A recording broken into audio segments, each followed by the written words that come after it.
Hello and welcome to Minter Dialogue, episode number 416. My name is Minter Dial and I'm your host for this podcast. First, I'd like to give a shout out and thanks for putting up a 5-star review of the show. That's by Leslie M. on iTunes. So this week's interview is with Scott Shute. Scott is head of the Mindfulness and Compassion programs at LinkedIn, building characteristics like emotional intelligence, resilience, and a better sense of well-being. He's also an accomplished photographer and the author of the brand new Full Body Yes, Change Your Work and Your World from the Inside Out, which comes out May 11, 2021.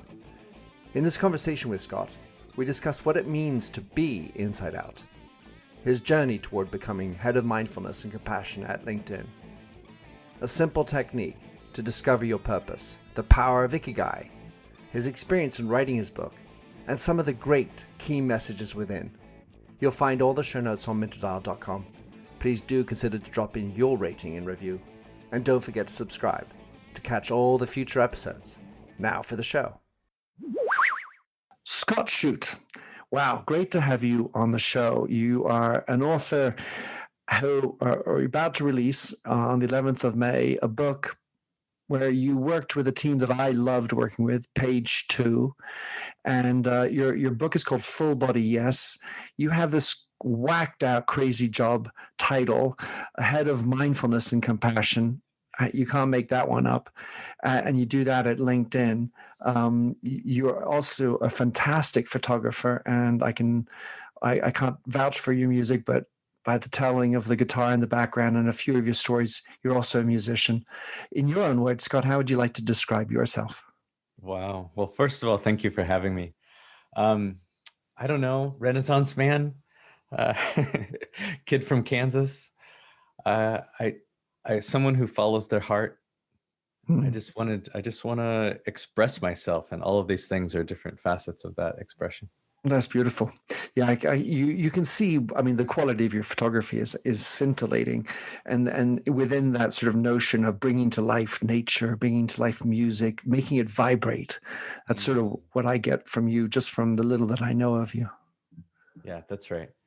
I mean, that's in essence it. And so what you've touched on is, I think each of us, my mental model of how the world works, and I know we all have different interpretations of that, is that each of us are a pure spark of the divine.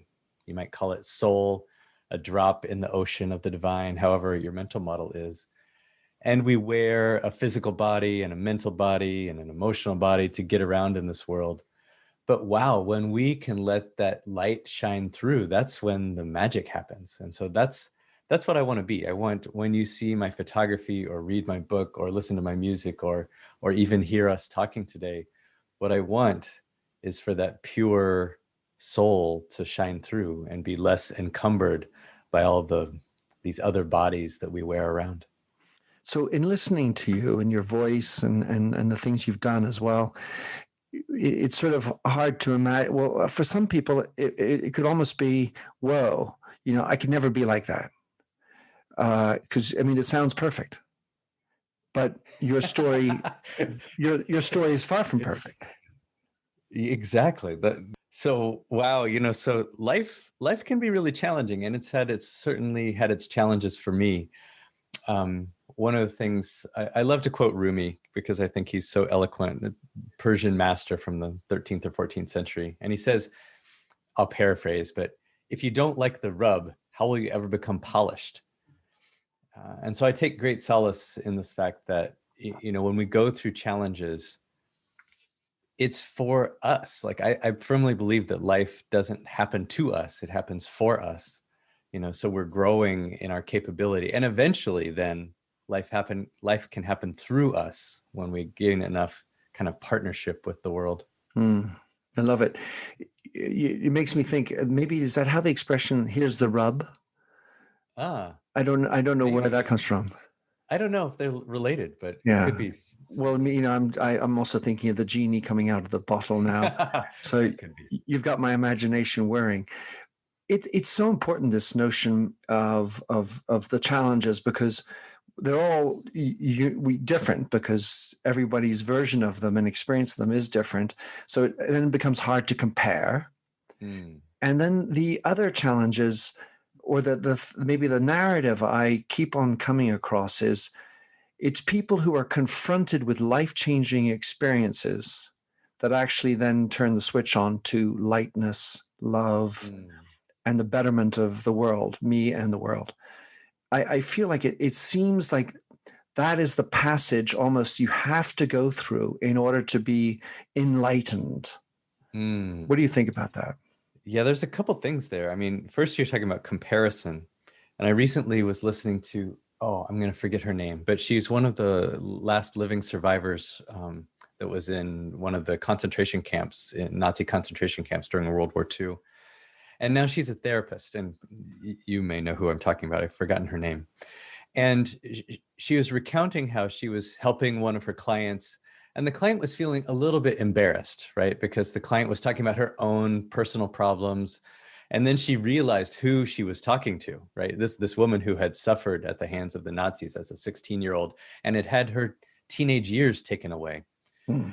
And this woman said, essentially, like, you can't compare, and pain is pain.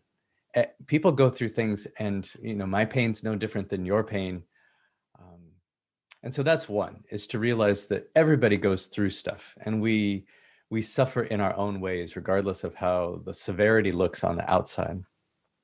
And then to your second question of, does it take these challenges? I think in some ways, yes. I discovered a spiritual path early, and I was reading these stories of these masters, and every one of them had gone through these incredible journeys, right?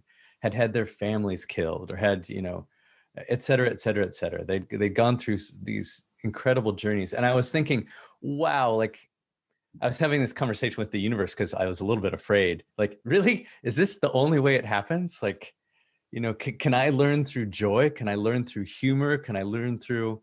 And the instant answer I got back was, well, you better listen. And I think this is the heart of it, because life is always out there trying to teach us something. And when we're in tune, when we're really in tune with that inner voice, that inner guidance with life, then it doesn't have to be hard.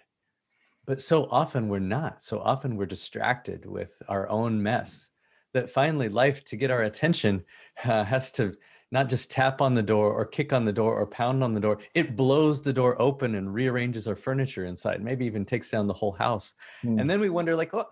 Why didn't you just tell me? What? You should have just given me a hint. Like, yeah, well, Told you so. yeah, told you so. Yeah, indeed. Well, it's been my observation, and the issue is, how do you make people like blow their own doors down, per se, get them to switch on? And because the other thing that I'm frequently coming across is you write about purpose in your book, and well, how do you find that early? So maybe at the age of 13, where you started meditation, you got into Rumi, you had various things that you were open to doing, and you have that enlightenment. But for others, finding purpose, finding passion, when I'm a teenager, I don't know if I want to be a fire truck, a driver, or an insurance salesperson, or a Yoda living in India. Sure. How do you find it? That is the thing. I think it's understanding what your values are, and just starting with values. Everybody has values. And when you take a step, or when you vote with your time, you ask yourself the question, am I stepping towards my values? Am I voting with my time towards my values? And that's the simplest thing to do, because that we can decide in every moment. Is this job I take? Is this thing that I say? Is this action that I take? Do they align with with my values, which is another way of saying who I am at my deepest level? So I think that's the easiest way. And then the other things, these mental models, these bigger picture things, I think they come over time.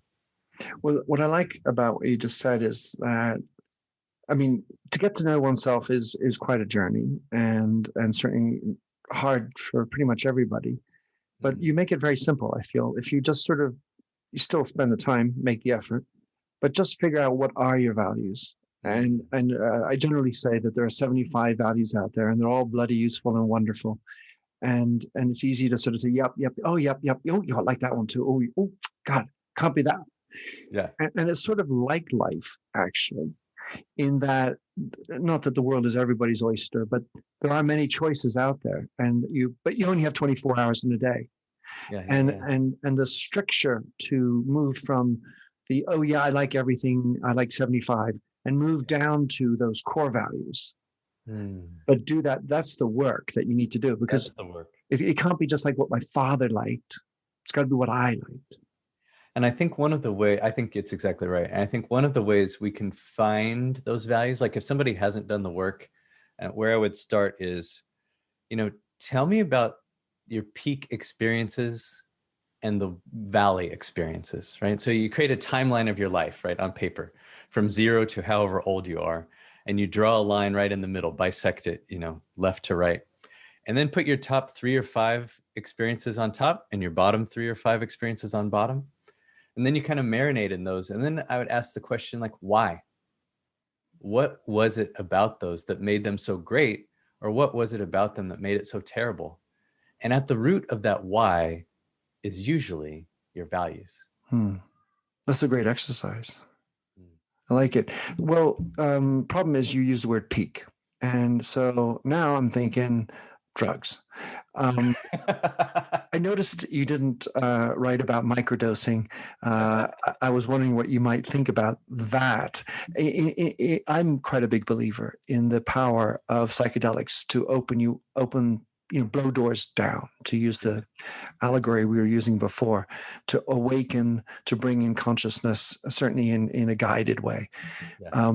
What do you think of that? And does it have a legitimate role in being inside out and helping people to realize how small they are in the world?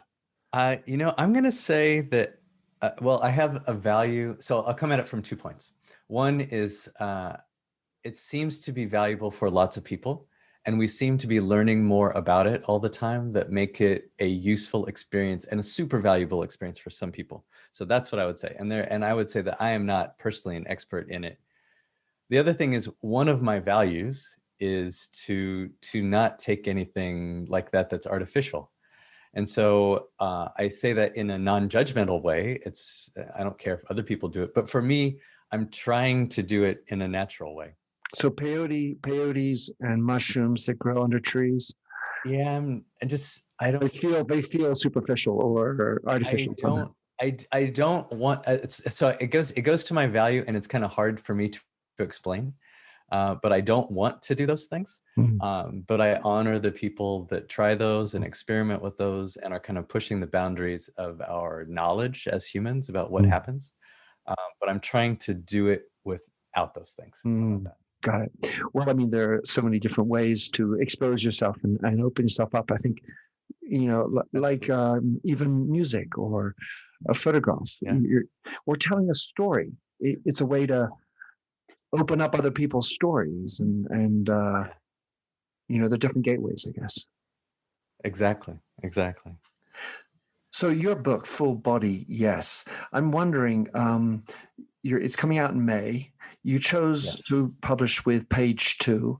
Tell us about your experience of writing this book. And the specific question I want to get you to answer is, which was the personal story that was most difficult for you to relate, and why?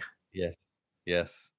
Well, my experience at the high level was I'd been thinking about writing a book for 20 years. And every time I, kind of sat down to really write it, it just wasn't there. It wasn't time.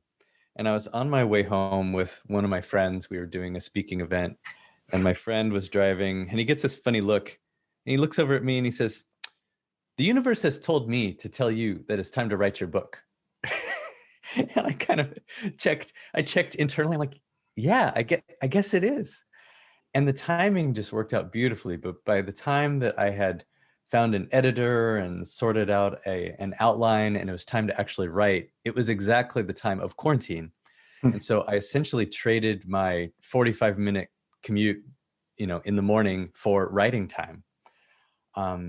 and it just flowed. I finished writing in 10 weeks, It's brilliant. which I understand is quite fast. And so then these are the stories of my life, but in a teaching arc of the things that I teach. I call it the journey from me to we, the journey from being selfish and just thinking about ourselves to developing ourselves in order to serve others and to serve life. And so for me, the story that was hardest, which I wasn't even sure if I was going to tell, but then my editor turned it into the opening story of the book, was me about to take my life as a teenager. 15 years old, driving. Yeah, I was driving and I was kind of fantasizing about pulling in front of a big 18-wheeler on the other lane and just, kind of ending it all. And it's a very dramatic story. And it took me, it was even now, every time I read it, I tear up. And that's been part of the healing process too, of writing the book, is just getting it all out there. I mean, these are the stories of my life, and I understand them at a fairly deep level, I think. But when you put them all out there and you talk about them and you connect them and now all of a sudden I understand my life in such a more comprehensive and intimate way than I did before. Yeah, it reads, it's pretty gripping. And we're roughly the same age, somewhere in there. But thinking about all those details, all that time back, and then which ones did you want to talk about? Which ones maybe you're like, oh, don't want to say that? Or I was just imagining all the little voices in your head as you went through that story. It's awfully deep. Yeah. Now as I was writing it, I knew that for it to be powerful, that I was going to need to get vulnerable. And it's one thing to be vulnerable with a friend that you've just met, at a party. It's another to write it in a book that anybody in the world could read. No doubt. That's been an interesting experience, I'm sure. And then the other part of that whole thing is my being vulnerable means sharing stories about my family. And now I've had to go back and have conversations with different family members about some of these experiences as well. And it's some of those have been very hard conversations, but they've also been very healing conversations over time.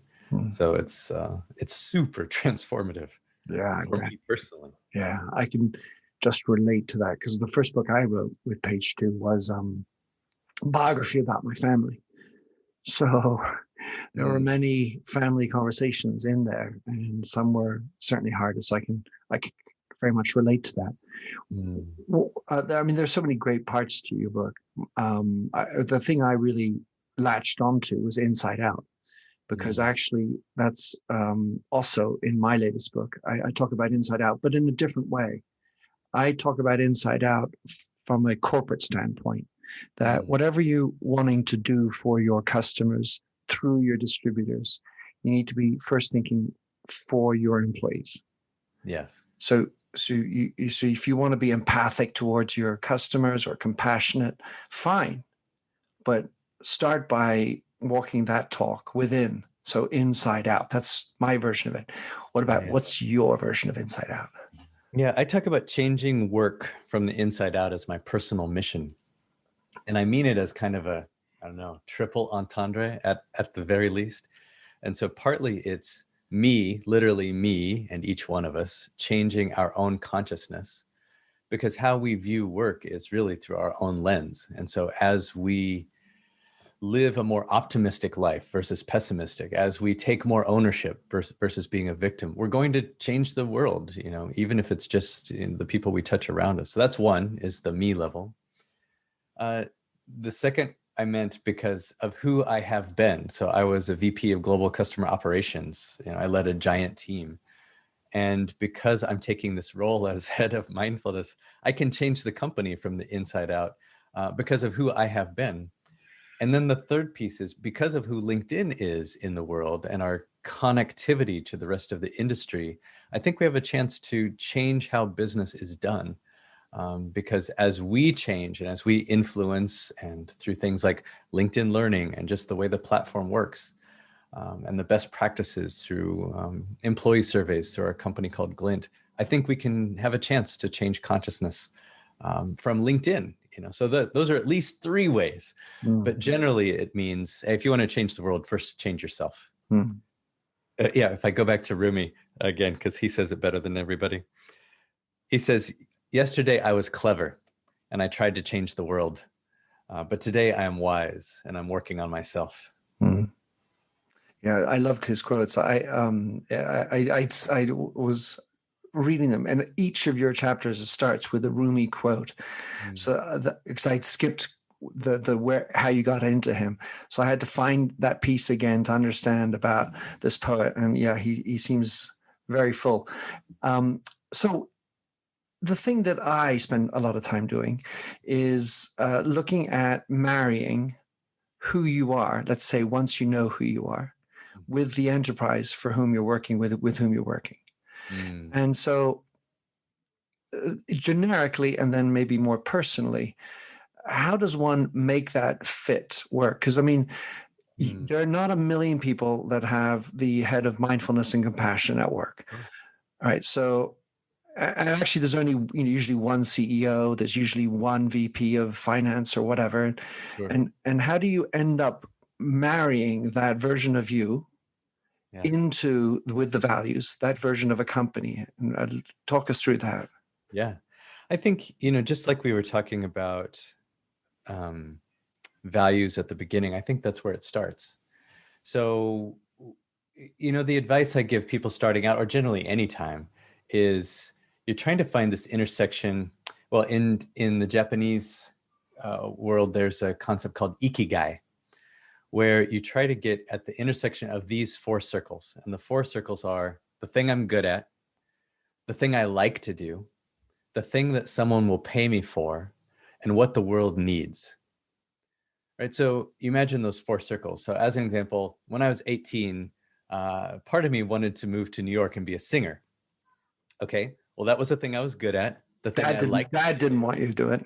Exactly. Dad didn't want me to do it, because the trouble is the thing that someone will pay me for is very, very hard. Right. And so I took a more practical route. And over time, with each job that I took, with each opportunity, or even each day that you choose, you're trying to move closer to that, in the middle of that circle. And yeah, you could be an accountant, but maybe you really love storytelling. And so, okay, well, when you're sharing the numbers at the end of the quarter, you're not just throwing up dry data, you're telling the story of how the finances worked. Or maybe you're scratching that itch by joining Toastmasters. So whether it's your exact job or the things that you do a little bit on the side at work, or the things that you do at home, it's continually trying to move closer and closer to that circle, and to not give up on it, right? So, as an example, I kind of always wanted to be a writer, but again, same problem. But I would write along the way, even as I was doing these other things in career. And now I'm finding myself kind of mid or later in career, and now I can pick it all up again. I can pick up the writing. I'm scratching my itch, my creative itch, with photography and with music on the side. And now I have a very full life. And frankly, I have the finances to go travel to the places to do photography. I have the connections to, write a book and have people actually read it. And so I'm finding that it doesn't matter what your title is. It doesn't matter so much those things, but am I getting closer and closer and closer to the center of my values, to the center of that ikigai point? I have this vision, this image. Sometimes you go into museums and there's this huge metal half orb that has a hole in the bottom, and you can either roll up a coin or a ball bearing, and it goes round and round, and it just hypnotically keeps on going.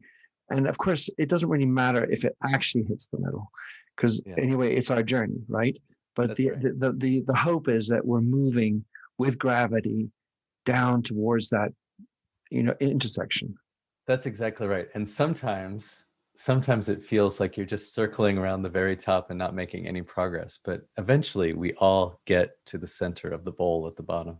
But I think to have that draw that gravitational pull. It Mm. feels like, according to what you were saying, really, it's actually bearing down on your values, Mm. and doing that sort of harder work. And the stronger that you know those values, that they are a core component, probably reduced down to a very small group, Mm. because otherwise it's all diluted, right? Mm. And then it's just not, it's got sort of weak pull as opposed to heavy gravitational. Yeah. That's well said. I like that analogy. I'll be using that myself. There you go. I was just co-creating it just because that's what you were saying.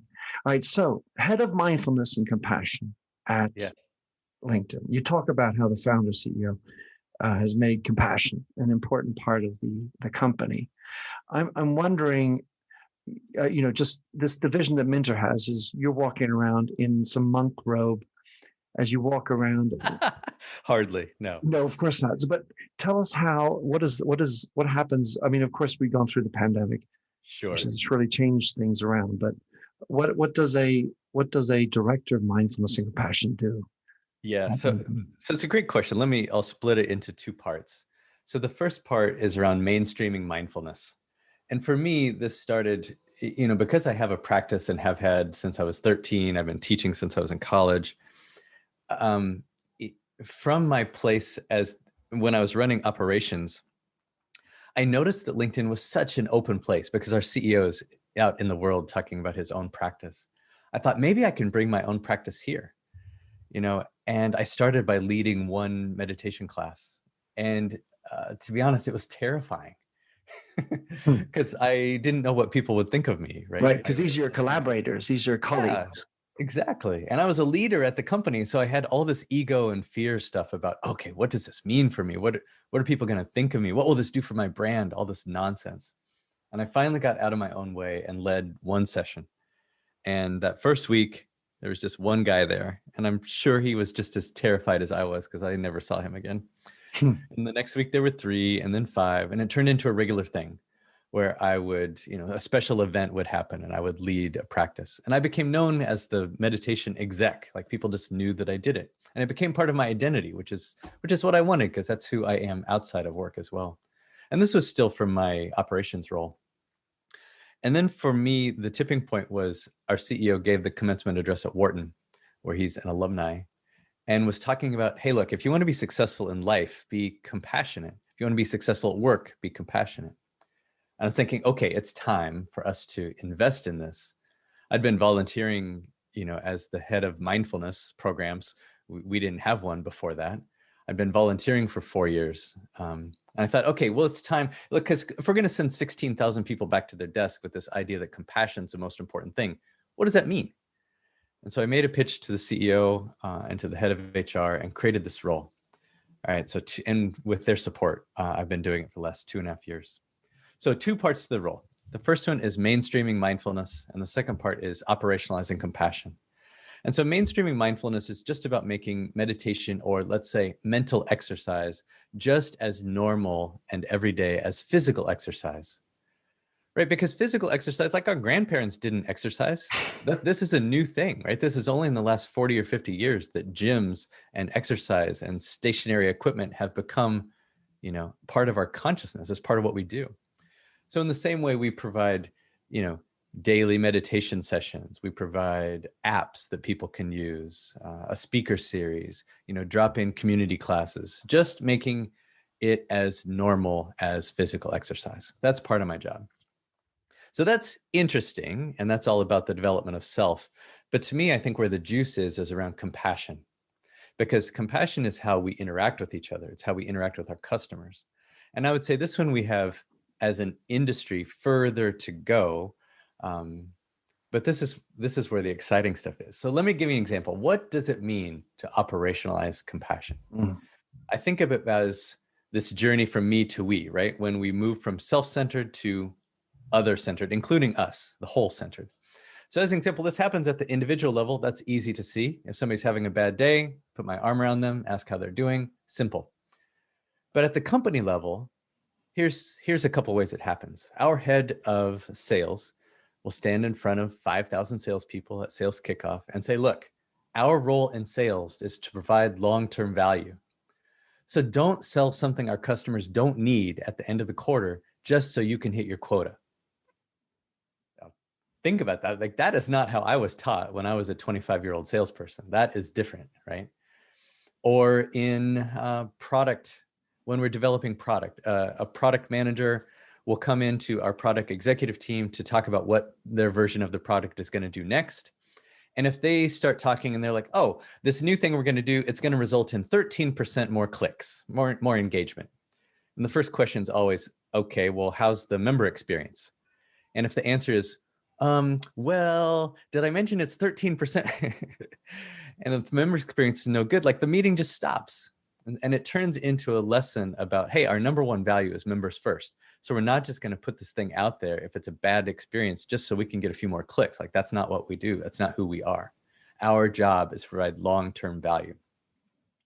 So these are the types of things, we know from the work that, from the book, Firms of Endearment and Conscious Capitalism, the guys who kind of started that firms who take care of all of their stakeholders, not just their shareholders, they're actually more successful, meaning they make more money.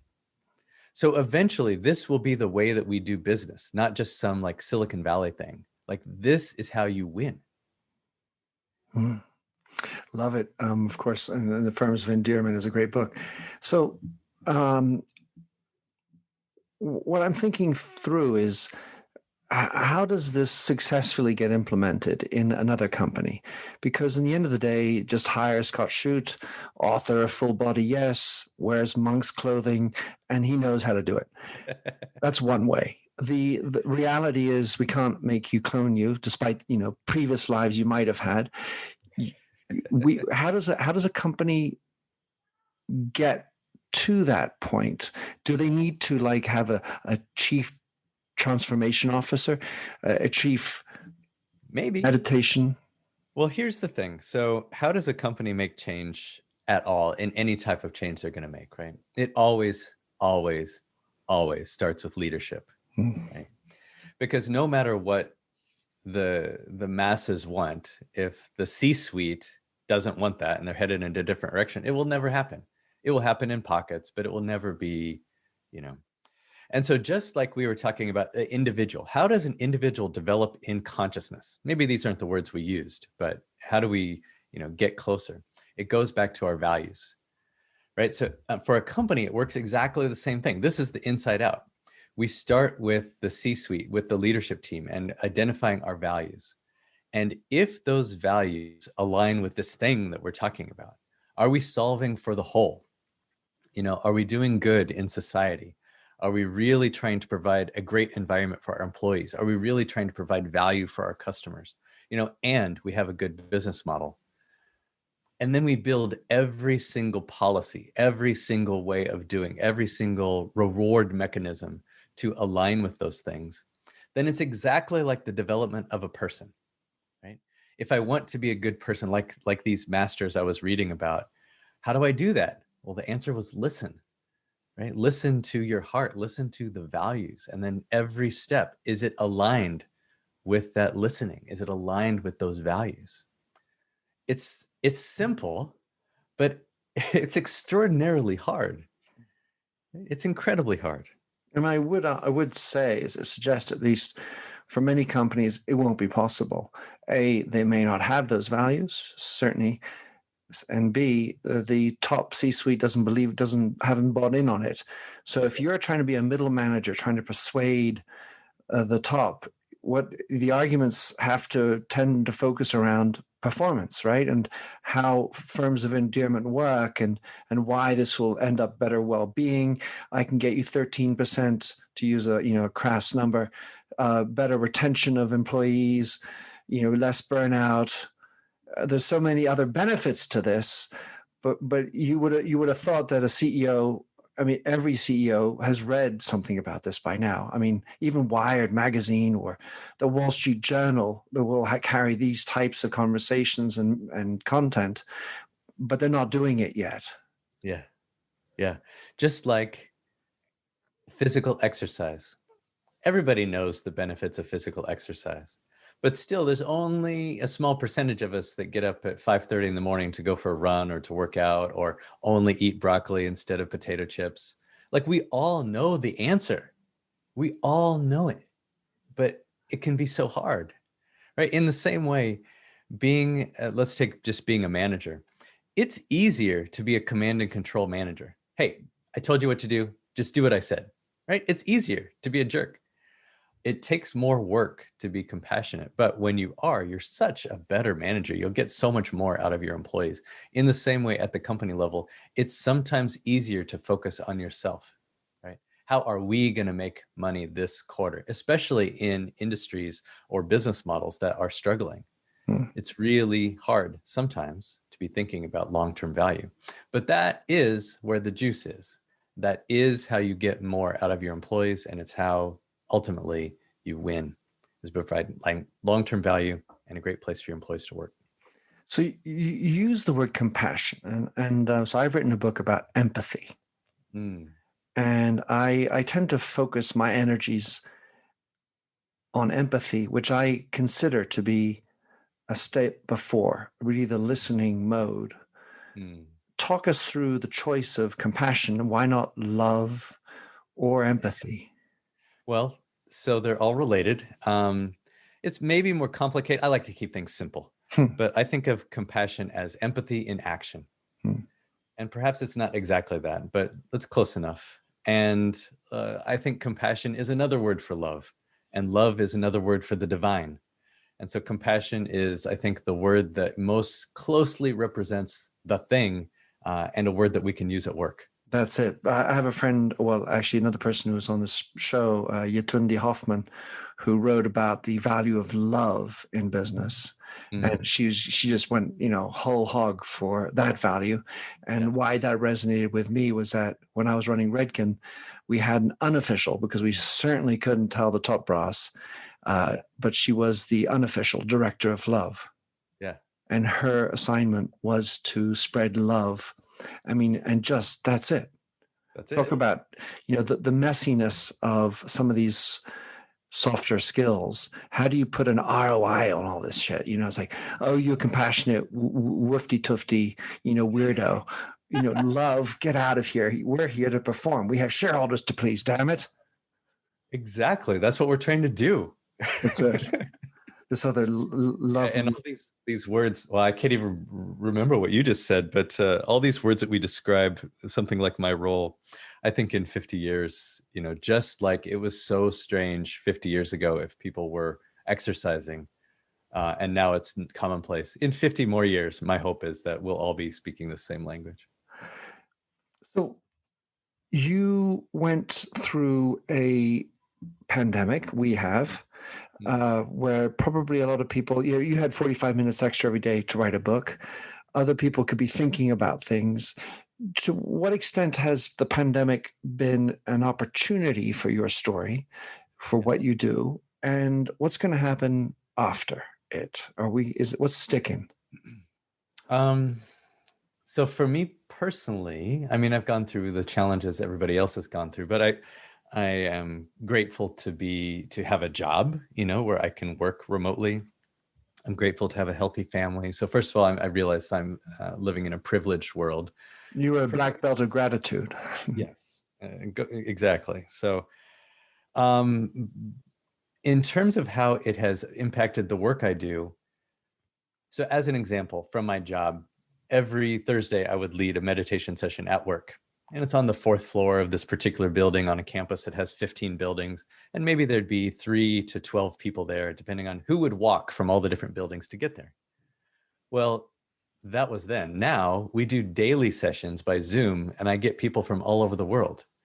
And when we first started, there'd be 140 people, dialing in. And partly because they need it. There's 2 things going on. One is during a crisis, we tend to retreat inwardly.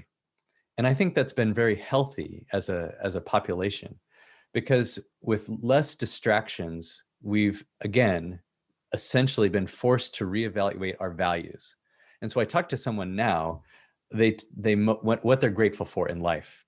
It comes down to one of 2 things, or both of these things. One is their health, because you realize pretty quickly If you're not healthy, nothing else matters. And 2 is your connections, right? Your family, your friends, your spouse.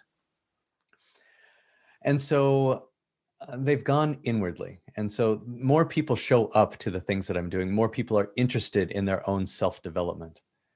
So that has been a beautiful thing, and is indicative of most crises that we go through, is like going back to the rub, right? None of us would have chosen this.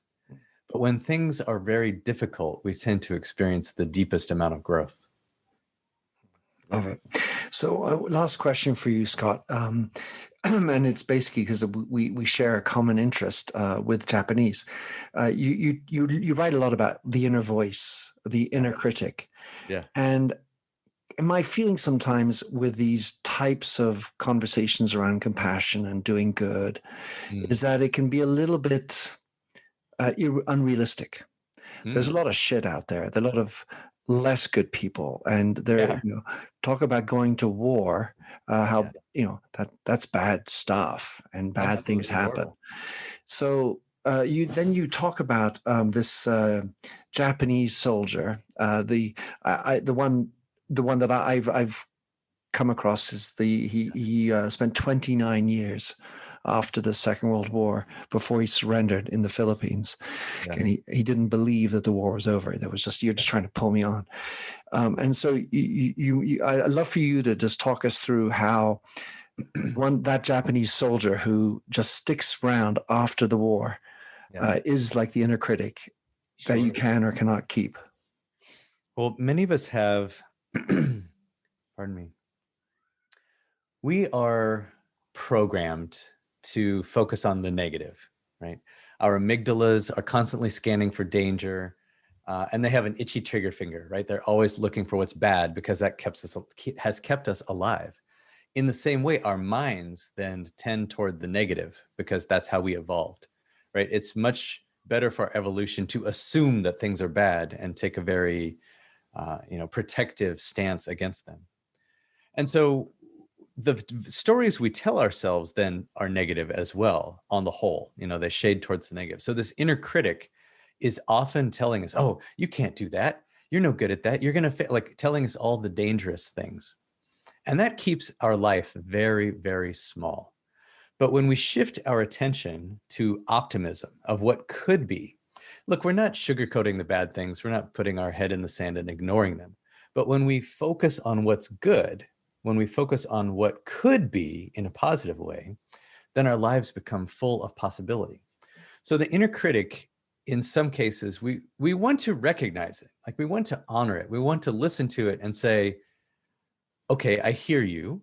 And there's this other voice I'm also going to listen to. So I'm going to ask you to now sit down.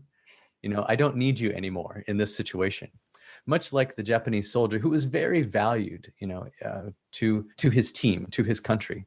But at some point the war was over and it was time for him to go home, right? So we want to honor him. We want to thank him for his service and send him home. In much the same way, the inner critic, we want to say, thank you. Thank you for pointing out how, yes, I could have made a fool of myself if I did that. Yes, I see the dangers. And now I'm going to thank you and send you home. And I'm going to go over here and create something wonderful. And that makes me think that actually there's a whole nother trend, and I certainly part of that, which is thinking about courage. Have the courage to do what you were meant to do in spite of the fear. Because if you don't have the fear, then it might just be, numbskullery. So by having that fear, that inner critic, at least you have that conversation. That's right. And you're not going in blind, because just blind idealism is lovely, but you might not survive. Exactly. No, we want to see things wholly. We want to see the dangers. We want to see the opportunities. The trick is we've been trained to focus on the negative. So it takes a lot of work, actually, to change, to shift the direction of our lighthouse towards optimism. And so we want to see all of it and just point towards a more positive direction. So I have a book club on Amazon about leadership, and it's called The Lighthouse Leaders. I have a feeling I'm going to have to put your book in there. So, Scott, thank you so much for coming on and chatting. It's been a lovely, warm, and interesting conversation. How can people get your photographs? Sure. Follow you, get your book. Oh, thanks. They can find me at scottshute.com. It has links to my photography, which is also at scottshutephotos.com. The book is called The Full Body Yes. You can find it anywhere good books are sold. And of course, follow me on LinkedIn. That's where the daily stuff happens. Super. Thanks a lot, Scott. Thank you for having me. I appreciate it. Thanks for having listened to this recording of the Minter Dialogue Show. You'll find the show notes and other blog posts on minterdial.com. If you enjoyed the show, please head over to iTunes to give a rating and review. And to finish, here's a song I wrote with Stephanie Singer, A Convinced Man.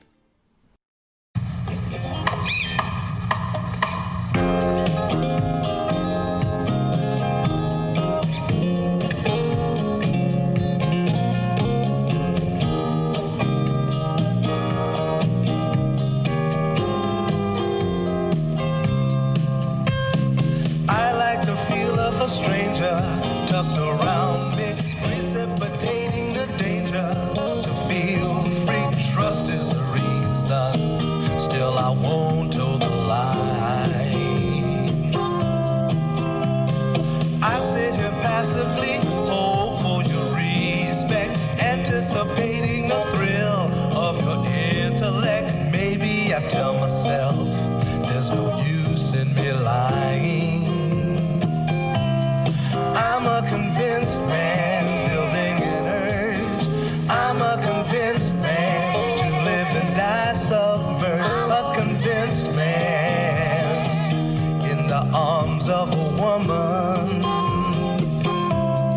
I'm a convinced man, challenge my fate. I'm a convinced man, competition's innate. A convinced man, in the arms of a woman.